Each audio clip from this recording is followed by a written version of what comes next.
أعوذ بالله من الشيطان الرجيم. بسم الله الرحمن الرحيم.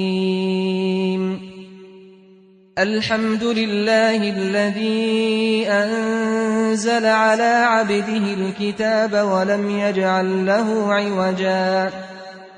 قيما لينذر بأسا شديدا من لدنه ويبشر المؤمنين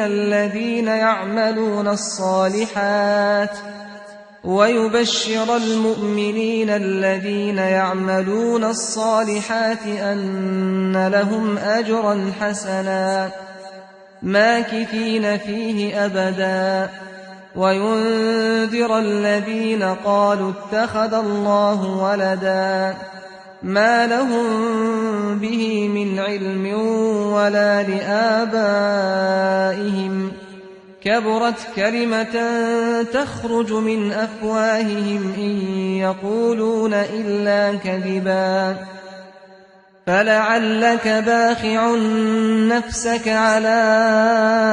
آثارهم إن لم يؤمنوا بهذا الحديث أسفا إنا جعلنا ما على الأرض زينة لها لنبلوهم أيهم أحسن عملا وإنا لجاعلون ما عليها صعيدا جرزا أم حسبت أن أصحاب الكهف والرقيم كانوا من آياتنا عجبا إذ أوى الفتية إلى الكهف فقالوا ربنا آتنا من لدنك رحمة وهيئ لنا من أمرنا رشدا فضربنا على آذانهم في الكهف سنين عددا ثم بعثناهم لنعلم أي الحزبين أحصى لما لبثوا أمدا نحن نقص عليك نبأهم بالحق إنهم فتية آمنوا بربهم وزدناهم هدى وربطنا على قلوبهم إذ قاموا فقالوا ربنا رب السماوات والأرض لن ندعو من دونه إلها لقد قلنا إذا شططا هؤلاء قومنا اتخذوا من دونه آلهة لولا يأتون عليهم بسلطان بين فمن أظلم ممن افترى على الله كذبا وإذ اعتزلتموهم وما يعبدون إلا الله فأووا إلى الكهف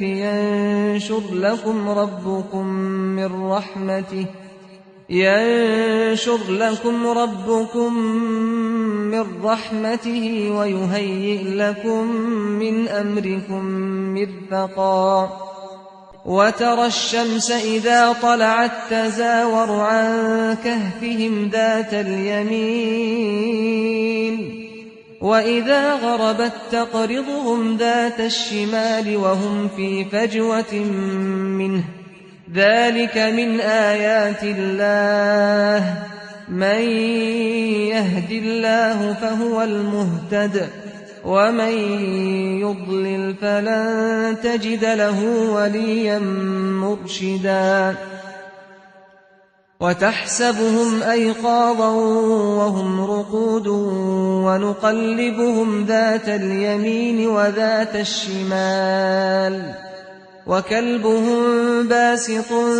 ذراعيه بالوصيد لو اطلعت عليهم لوليت منهم فرارا ولملئت منهم رعبا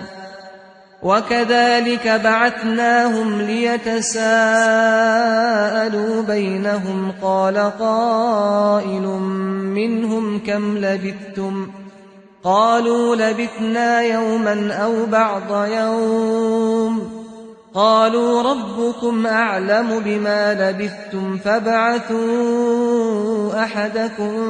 بورقكم هذه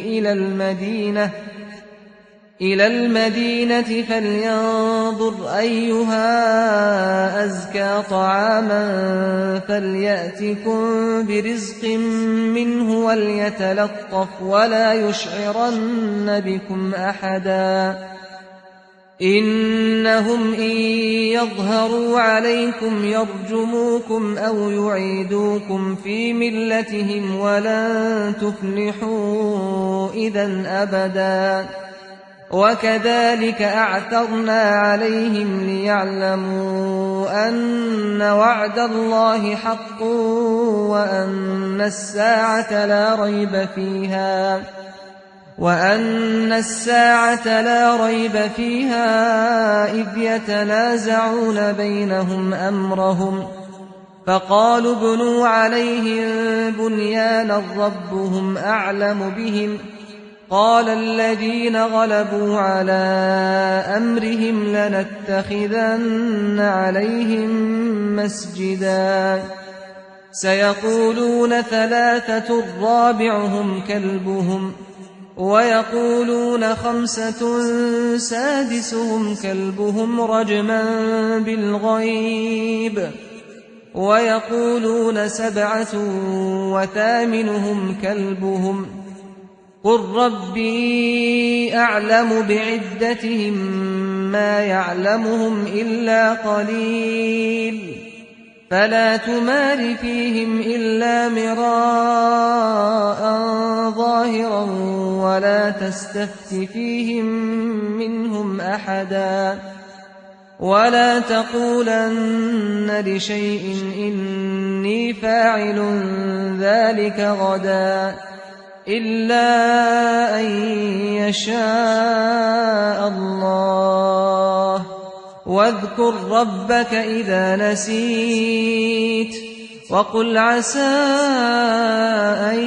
يهديني ربي لأقرب من هذا رشدا ولبثوا في كهفهم 300 سنين وازدادوا 9 قل الله أعلم بما لبثوا له غيب السماوات والأرض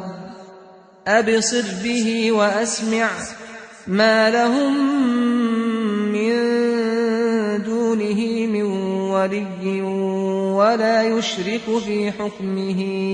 أحدا واتل ما أوحي إليك من كتاب ربك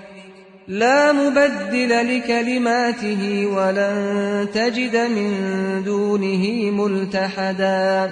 واصبر نفسك مع الذين يدعون ربهم بالغداة والعشي يريدون وجهه ولا تعد عيناك عنهم تريد زينة الحياة الدنيا ولا تطع من أغفلنا قلبه عن ذكرنا واتبع هواه وكان أمره فرطا وقل الحق من ربكم فمن شاء فليؤمن ومن شاء فليكفر إنا أعتدنا للظالمين نارا أحاط بهم سرادقها وإن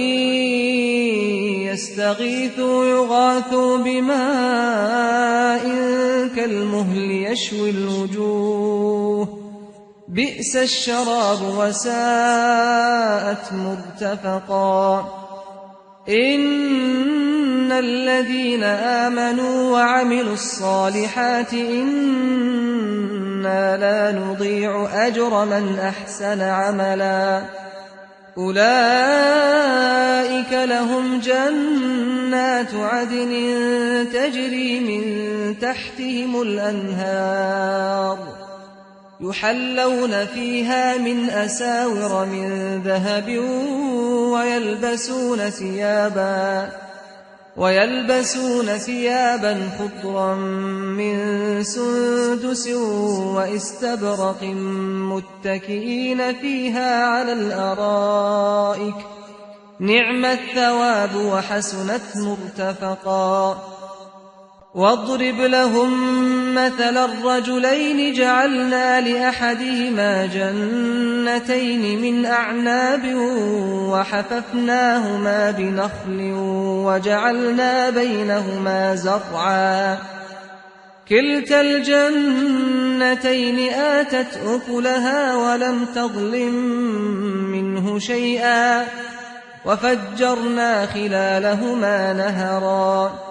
وكان له ثمر فقال لصاحبه وهو يحاوره أنا أكثر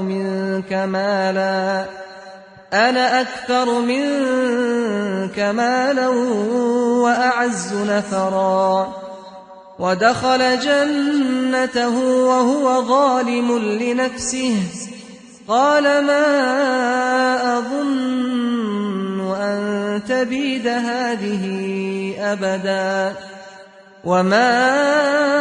أظن الساعة قائمة ولئن رددت إلى ربي لأجدن خيرا منها منقلبا قال له صاحبه وهو يحاوره أكفرت بالذي خلقك من تراب ثم من نطفة ثم سواك رجلا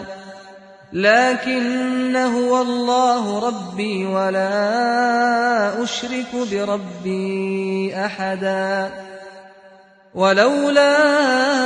إذ دخلت جنتك قلت ما شاء الله لا قوة إلا بالله إن ترني أنا أقل منك مالا وولدا فعسى ربي أن يؤتيني خيرا من جنتك ويرسل عليها حسبانا من السماء فتصبح صعيدا زلقا أو يصبح ماؤها غورا فلن تستطيع له طلبا وأحيط بثمره فأصبح يقلب كفيه على ما أنفق فيها وهي خاوية على عروشها ويقول يا ليتني لم أشرك بربي أحدا ولم تكن له فئة ينصرونه من دون الله وما كان منتصرا هنالك الولاية لله الحق هو خير ثوابا وخير عقبا واضرب لهم مثل الحياة الدنيا كماء أنزلناه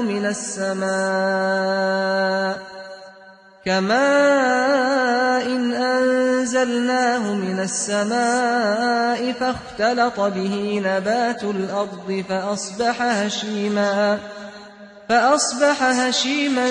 تذروه الرياح وكان الله على كل شيء مقتدرا المال والبنون زينة الحياة الدنيا والباقيات الصالحات خير عند ربك ثوابا وخير أملا ويوم نسير الجبال وترى الأرض بارزة وحشرناهم فلم نغادر منهم أحدا وعرضوا على ربك صفا لقد جئتمونا كما خلقناكم أول مرة بل زعمتم أن لن نجعل لكم موعدا ووضع الكتاب فترى المجرمين مشفقين مما فيه ويقولون يا ويلتنا ما لهذا الكتاب لا يغادر صغيرة ولا كبيرة إلا أحصاها ووجدوا ما عملوا حاضرا ولا يظلم ربك أحدا وإذ قلنا للملائكة اسجدوا لآدم فسجدوا إلا إبليس كان من الجن ففسق عن أمر ربه أفتتخذونه وذريته أولياء من دوني وهم لكم عدو بئس للظالمين بدلا ما أشهدتهم خلق السماوات والأرض ولا خلق أنفسهم وما كنت متخذ المضلين عضدا ويوم يقول نادوا شركائي الذين زعمتم فدعوهم فلم يستجيبوا لهم وجعلنا بينهم موبقا ورأى المجرمون النار فظنوا أنهم مواقعوها ولم يجدوا عنها مصرفا ولقد صرفنا في هذا القرآن للناس من كل مثل وكان الإنسان أكثر شيء جدلا وما منع الناس أن يؤمنوا إذ جاءهم الهدى ويستغفروا ربهم إلا أن تأتيهم سنة الأولين أو يأتيهم العذاب قبلا وما نرسل المرسلين إلا مبشرين ومنذرين ويجادل الذين كفروا بالباطل ليدحضوا به الحق واتخذوا آياتي وما أنذروا هزوا ومن أظلم ممن ذكر بآيات ربه فأعرض عنها ونسي ما قدمت يداه إنا جعلنا على قلوبهم أكنة أن يفقهوه وفي آذانهم وقرا وإن تدعهم إلى الهدى فلن يهتدوا إذا أبدا وربك الغفور ذو الرحمة لو يؤاخذهم بما كسبوا لعجل لهم العذاب بل لهم موعد لن يجدوا من دونه موئلا وتلك القرى أهلكناهم لما ظلموا وجعلنا لمهلكهم موعدا وإذ قال موسى لفتاه لا أبرح حتى أبلغ مجمع البحرين أو أمضي حقبا فلما بلغا مجمع بينهما نسيا حوتهما فاتخذ سبيله في البحر سربا فلما جاوزا قال لفتاه آتنا غداءنا لقد لقينا من سفرنا هذا نصبا قال أرأيت إذ أوينا إلى الصخرة فإني نسيت الحوت وما أنسانيه إلا الشيطان أن أذكره واتخذ سبيله في البحر عجبا قال ذلك ما كنا نبغي فارتدا على آثارهما قصصا فوجدا عبدا من عبادنا آتيناه رحمة من عندنا وعلمناه من لدنا علما قال له موسى هل أتبعك على أن تعلمني مما علمت رشدا قال إنك لن تستطيع معي صبرا وكيف تصبر على ما لم تحط به خبرا قال ستجدني إن شاء الله صابرا ولا أعصي لك أمرا قال فإن اتبعتني فلا تسألني عن شيء حتى أحدث لك منه ذكرا فانطلقا حتى إذا ركبا في السفينة خرقها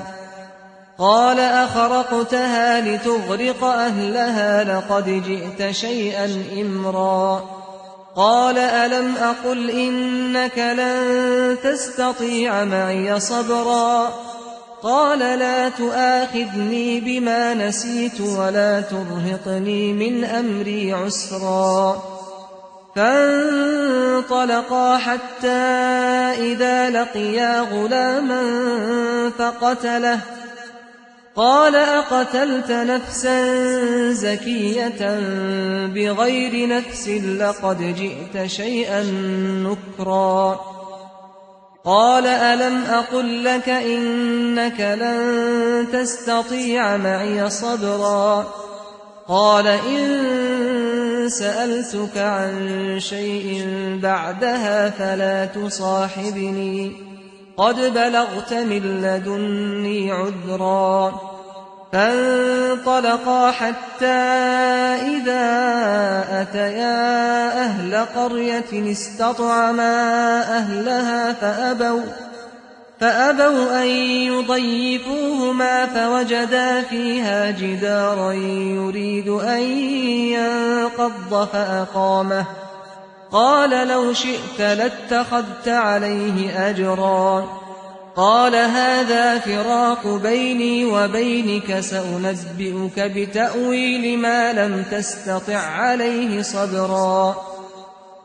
أما السفينة فكانت لمساكين يعملون في البحر فأردت أن أعيبها وكان وراءهم ملك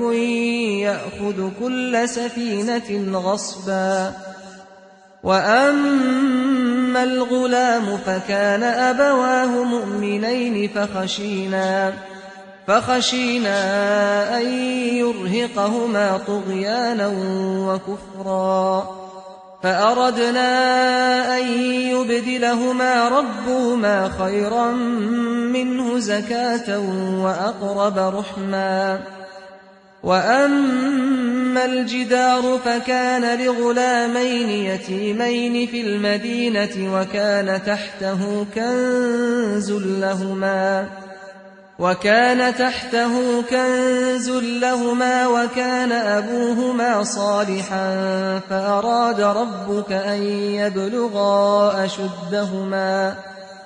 فأراد ربك أن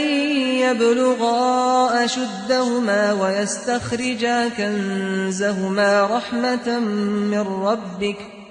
وما فعلته عن أمري ذلك تأويل ما لم تسطع عليه صبرا ويسألونك عن ذي القرنين قل سأتلو عليكم منه ذكرا إنا مكنا له في الأرض وآتيناه من كل شيء سببا فأتبع سببا حتى إذا بلغ مغرب الشمس وجدها تغرب في عين حمئة ووجد عندها قوما قلنا يا ذا القرنين إما أن تعذب وإما